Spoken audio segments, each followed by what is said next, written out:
नमस्कार दोस्तों मेरा नाम शुभ हिंदू है।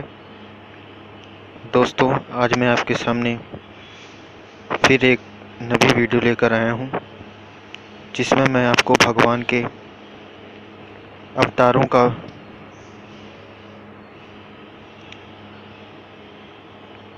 वर्णन बताऊंगा।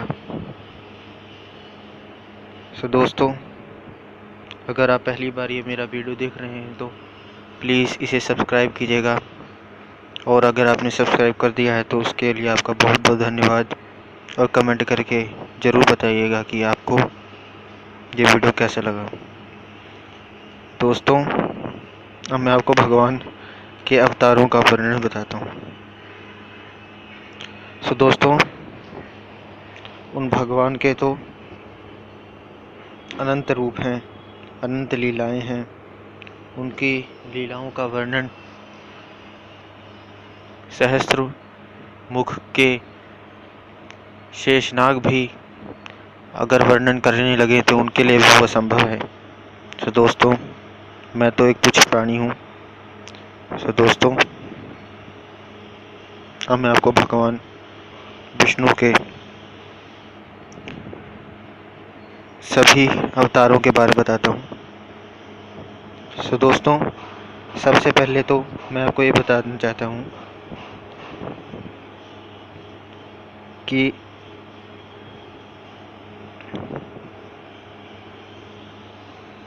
मैं यहाँ पर आपको भगवान के 22 अवतारों के बारे में बताऊंगा, परंतु भगवान के 24 अवतार प्रसिद्ध हैं।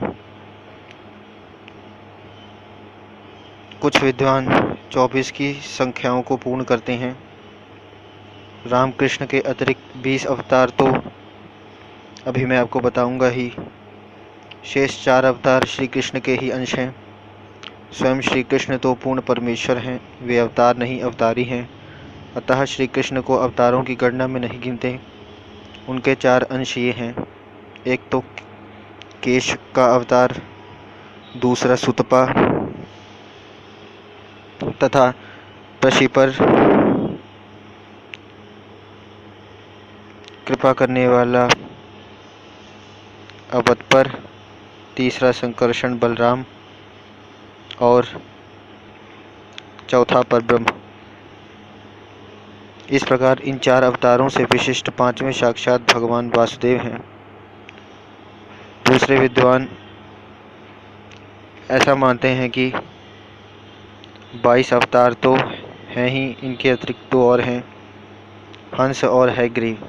दोस्तों, इस प्रकार अलग अलग विद्वानों का अलग अलग मत है। दोस्तों, मैं आपको बताता हूँ। अब मैं आपको श्रीमद् भागवत महापुराण के अनुसार जो भगवान के अवतारों का वर्णन है वो बताता हूँ। उसमें श्री सूत जी महाराज जी कहते हैं कि सृष्टि के आदि में भगवान ने लोकों के निर्माण की इच्छा होते ही उन्होंने महतत्व आदि से निष्पन्न पुरुष रूप ग्रहण किया।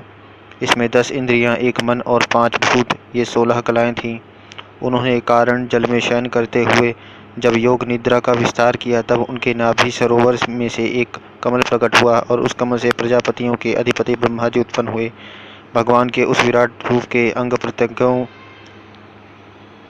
अंग प्रत्यंगों में ही समस्त लोकों की कल्पना की गई है। वह भगवान का विशुद्ध सत्वमय श्रेष्ठ रूप है। योगी लोग दिव्य दृष्टि से भगवान के उस रूप का दर्शन करते हैं। भगवान का वह रूप हजारों पैर, जांघें, भुजाएं और मुखों के कारण अत्यंत विलक्षण है। उसमें सहस्त्रों सिर, हजारों कान, हजारों आँखें और हजारों नासिकाएं हैं। हजारों मुकुट, वस्त्र और कुंडल आदि आभूषणों से वह उल्लसित रहता है। भगवान का यही पुरुष रूप, जिसे नारायण कहते हैं, अनेक अवतारों का अक्षय कोश है। इसी से सारे अवतार प्रकट होते हैं। इस रूप के छोटे से छोटे अंश से देवता, पशु, पक्षी और मनुष्य आदि योनियों की सृष्टि होती है। उन्हीं प्रभु ने पहले कौमार सर्ग में सनक, सनातन, सनंदन और सनत कुमार, इन 4 ब्राह्मणों के रूप में अवतार ग्रहण करके अत्यंत कठिन अखंड ब्रह्मचर्य का पालन किया। दूसरी बार इस संसार के कल्याण के लिए समस्त यज्ञों के स्वामी उन भगवान ने ही रसातल में गई हुई पृथ्वी को निकाल लाने के विचार से सूकर रूप ग्रहण किया, अर्थात वाराह रूप धारण किया था। ऋषियों की सृष्टि में उन्होंने देवर्षि नारद के रूप में तीसरा अवतार ग्रहण किया। और 7वें तंत्र का, जिसे नारद 5 रात्र कहते हैं, उपदेश किया। उसमें कर्मों के द्वारा किस प्रकार कर्म बंधन से मुक्ति मिलती है, इसका वर्णन है। धर्मपत्नी मूर्ति के गर्भ से उन्होंने नर नारायण के रूप में चौथा अवतार ग्रहण किया। इस अवतार में उन्होंने ऋषि बनकर मन और इंद्रियों का सर्वथा संयम करके बड़ी कठिन तपस्या की। 5वें अवतार में वे सिद्धों के स्वामी कपिल के रूप में प्रकट हुए और तत्वों का निर्णय करने वाले सांख्य शास्त्र का, जो समय के फेर से लुप्त हो गया था, आसुरी नामक ब्राह्मण को उपदेश किया। अनसुईया के वर मांगने पर 6ठे अवतार में वे अत्रि की संतान दत्तात्रेय हुए। इस अवतार में उन्होंने अलर्क एवं प्रहलाद आदि को ब्रह्म ज्ञान का उपदेश किया। 7वीं बार रुचि प्रजापति की आकुति नामक पत्नी से यज्ञ के रूप में उन्होंने अवतार ग्रहण किया और अपने पुत्र याम आदि देवताओं के साथ स्वयंभू मनवंतर की रक्षा की। राजा नाभि की पत्नी मेरु देवी के गर्भ से ऋषभ देव के रूप में भगवान ने 8वां अवतार ग्रहण किया। इस रूप में उन्होंने परमहंसों का वह मार्ग, जो सभी आश्रमियों के लिए वंदनीय है, दिखाया। ऋषियों की प्रार्थना से 9वीं बार वे राजा पृथु के रूप में अवतीर्ण हुए। शौनकादिक ऋषियों, इस अवतार में उन्होंने पृथ्वी से समस्त औषधियों का दोहन किया था। इससे यह अवतार सबके लिए बड़ा ही कल्याणकारी हुआ। चाक्षुष मनवंतर के अंत में जब सारी त्रिलोकी समुद्र में डूब रही थी, तब उन्होंने मत्स्य के रूप में 10वां अवतार ग्रहण किया और पृथ्वी रूपी नौका पर बैठाकर अगले मनवंतर के अधिपति वैवस्वत मनु की रक्षा की। जिस समय देवता और दैत्य समुद्र मंथन कर रहे थे, उस समय 11वां अवतार धारण करके कच्छप रूप से भगवान ने मंदराचल को अपनी पीठ पर धारण किया। 12वीं बार धन्वंतरी के रूप में अमृत लेकर समुद्र से प्रकट हुए और 13वीं बार मोहिनी रूप धारण करके दैत्यों को मोहित करते हुए देवताओं को अमृत पिलाया। 14वें अवतार में उन्होंने नरसिंह रूप धारण किया और अत्यंत बलवान दैत्यराज हिरण्यकशिपु की छाती अपने नखों से अनायास इस प्रकार फाड़ डाली, जैसे चटाई बनाने वाला सींग को चीर डालता है। 15वीं बार वामन का रूप धारण करके भगवान दैत्यराज बलि के यज्ञ में गए। वे चाहते तो थे त्रिलोकी का राज, परंतु मांगी उन्होंने केवल 3 पग पृथ्वी। 16वें पर परशुराम अवतार में जब उन्होंने देखा कि राजा लोग ब्राह्मणों के द्रोही हो गए हैं, तब क्रोधित होकर उन्होंने पृथ्वी को 21 बार क्षत्रियों से शून्य कर दिया। इसके बाद 17वें अवतार में सत्यवती के गर्भ से पराशर जी के द्वारा वे व्यास के रूप में अवतीर्ण हुए। उस समय लोगों की समझ और धारणा शक्ति कम देखकर आपने वेद रूप वृक्ष की कई शाखाएं बना दी। 18वीं बार देवताओं का कार्य संपन्न करने की इच्छा से उन्होंने राजा के रूप में श्री राम अवतार ग्रहण किया और सेतु बंधन, रावण वध आदि वीरतापूर्ण बहुत सी लीलाएं की। 19वें और 20वें अवतारों में उन्होंने यदुवंश में बलराम और श्री कृष्ण के नाम से प्रकट होकर पृथ्वी का भार उतारा।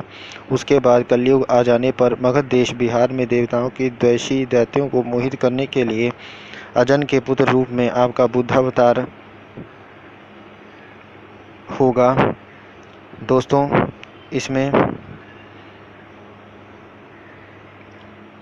श्री सूत जी ने बुद्धावतार को होगा बताया है, परंतु अब तो कलयुग में बुद्धावतार हो चुका है, तो हम इसको हो चुका ही कहेंगे। इसके भी बहुत पीछे, जब कलयुग का अंत समीप होगा और राजा लोग प्राय लुटेरे हो जाएंगे, तब जगत के रक्षक भगवान विष्णु यश नामक ब्राह्मण के घर कल्कि रूप में अवतीर्ण होंगे। सो दोस्तों, श्री सूत जी ने फिर कहा कि शौनकादिक ऋषियों, जैसे अगाध सरोवर से हजारों छोटे छोटे नाले निकलते हैं, वैसे ही सत्वनिधि भगवान श्री हरि के असंख्य अवतार हुआ करते हैं। ऋषि मनु, देवता प्रजापति, मनुपुत्र और जितने भी महान शक्तिशाली हैं, वे सब के सब भगवान के ही अंश हैं। ये सब अवतार तो भगवान के अंशावतार अथवा कलावतार हैं, परंतु भगवान श्री कृष्ण तो स्वयं भगवान अवतारी ही हैं। जब लोग दैत्यों के अत्याचार से व्याकुल हो उठते हैं, तब युग युग में अनेक रूप धारण करके भगवान उनकी रक्षा करते हैं। भगवान के दिव्य जन्मों की यह कथा अत्यंत गोपनीय रहस्यमयी है। जो मनुष्य एकाग्रचित्त से नियम पूर्वक सायंकाल और प्रातःकाल प्रेम से इसका पाठ करता है, वह सब दुखों से छूट जाता है। प्राकृत स्वरूप रहित चिन्मय भगवान का जो यह स्थूल जगदाकार रूप है, यह उनकी माया के महत्वादि से गुणों से भगवान में ही कल्पित है। जैसे बादल वायु की आश्चर्य रहते हैं और घुसरपना धूल में होता है, परंतु अल्पबुद्धि मनुष्य बादलों का आकाश में और दूसर पन्ने का वायु में आरोप करते हैं, वैसे ही अविवेकी पुरुष सबके साक्षी आत्मा में स्थूल देश रूप जगत का आरोप करते हैं। इस स्थूल रूप से परे भगवान का एक सूक्ष्म अव्यक्त रूप है, जो न तो स्थूल की तरह आकारादि गुणों वाला है और न देखने सुनने में ही आ सकता है। वही सूक्ष्म शरीर है। आत्मा का आरोप या प्रवेश होने से यही जीव कहलाता है और इसी का बार बार जन्म होता है। इस प्रकार सूक्ष्म और स्थूल शरीर अविद्या से ही आत्मा में आरोपित है। जिस अवस्था में आत्म रूप के ज्ञान से यह आरोप दूर हो जाता है, उसी समय ब्रह्म का साक्षात्कार होता है। तत्वज्ञानी लोग जानते हैं कि जिस समय यह बुद्धि रूपा परमेश्वर की माया निवृत्त हो जाती है, उस समय जीव परमानंदमय हो जाता है और अपनी स्वरूप महिमा में प्रतिष्ठित होता है। वास्तव में जिनके जन्म नहीं है और कर्म भी नहीं है, उन हृदयेश्वर भगवान के अप्राकृत जन्म और कर्मों का तत्वज्ञानी लोग इसी प्रकार वर्णन करते हैं, क्योंकि उनके जन्म और कर्म वेदों के अत्यंत गोपनीय रहस्य हैं। भगवान की लीला अमोघ है। वे लीला से ही इस संसार का सृजन, पालन और संहार करते हैं, किंतु इसमें आसक्त नहीं होते। प्राणियों के अंतःकरण में छिपे रहकर ज्ञानेंद्रिय और मन के नियंता के रूप में उनके विषयों का ग्रहण भी करते हैं, परंतु उनसे अलग रहते हैं। वे परम स्वतंत्र हैं। ये विषय कभी उन्हें लिप्त नहीं कर सकते। जैसे अनजान मनुष्य जादूगर अथवा नट के संकल्प और वचनों से की हुई करामातों को नहीं समझ पाता, वैसे ही अपने संकल्प और वेदवाणी के द्वारा भगवान के प्रकट किए हुए इन नाना नाम और रूपों को तथा उनकी लीलाओं को कुबुद्धि जीव बहुत सी तर्क युक्तियों के द्वारा नहीं पहचान सकता। चक्रपाणी भगवान की शक्ति और पराक्रम अनंत हैं, उनकी कोई था नहीं पा सकता। वे सारे जगत के निर्माता होने पर भी उससे सर्वदा परे हैं। उनके स्वरूप को अथवा उनकी लीला के रहस्य को वही जान सकता है जो नित्य निरंतर निष्कपट भाव से उनके चरण कमलों की दिव्य गंध का सेवन करता है, सेवा भाव से उनके चरणों का चिंतन करता है। इस प्रकार सूत जी ने शौनकादिक ऋषियों को कहा कि हे ऋषियों, आप लोग बड़े ही सौभाग्यशाली तथा धन हैं, जो इस जीवन में और विघ्न बाधाओं से भरे इस संसार में समस्त लोगों के स्वामी भगवान श्री कृष्ण से वह सर्वात्मक आत्मभाव वह अनिर्वचनीय अनन्य प्रेम करते हैं, जिससे फिर इस जन्म मरण रूप संसार के भयंकर चक्र में नहीं पड़ना होता।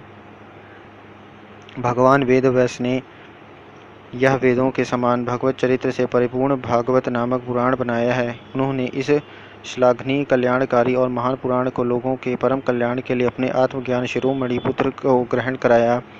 इसमें सारे वेद और इतिहासों का सार संग्रह किया गया है। सुखदेव जी ने राजा परीक्षित को यह सुनाया। उस समय वे परम ऋषियों से घिरे हुए आमरण अनशन का व्रत लेकर गंगा तट पर बैठे हुए थे। भगवान श्री कृष्ण जब धर्म, ज्ञान आदि के साथ अपने परम धाम को पधार गए, तब इस कलयुग में जो लोग अज्ञान रूपी अंधकार से अंधे हो रहे हैं, उनके लिए यह पुराण रूपी सूर्य इस समय प्रकट हुआ है। इस प्रकार सूत जी ने शौनकादिक ऋषियों से कहा कि जब महातेजस्वी श्री सुखदेव जी महाराज वहाँ इस पुराण की कथा कह रहे थे, तब मैं भी वहाँ बैठा था। वहीं मैंने उनकी कृपापूर्ण अनुमति से इसका अध्ययन किया। मेरा जैसा अध्ययन है और मेरी बुद्धि ने जिस प्रकार इसको ग्रहण किया है, उसी के अनुसार इसे मैं आप लोगों को सुनाऊंगा। सो इस प्रकार दोस्तों, सूत जी ने शौनकादिक ऋषियों को ये श्रीमद् भागवत कथा सुनाई। सो इस प्रकार दोस्तों, मैंने आपको भगवान के अवतारों और उनके परम पावन महात्म का वर्णन किया। सो दोस्तों, मुझे आशा है कि आपको भगवान के ये रूप, महात्म्य, लीलाएं पसंद आई होंगी। सो दोस्तों, अब मुझे इजाज़त दीजिए। नमस्कार। जय गुरुदेव।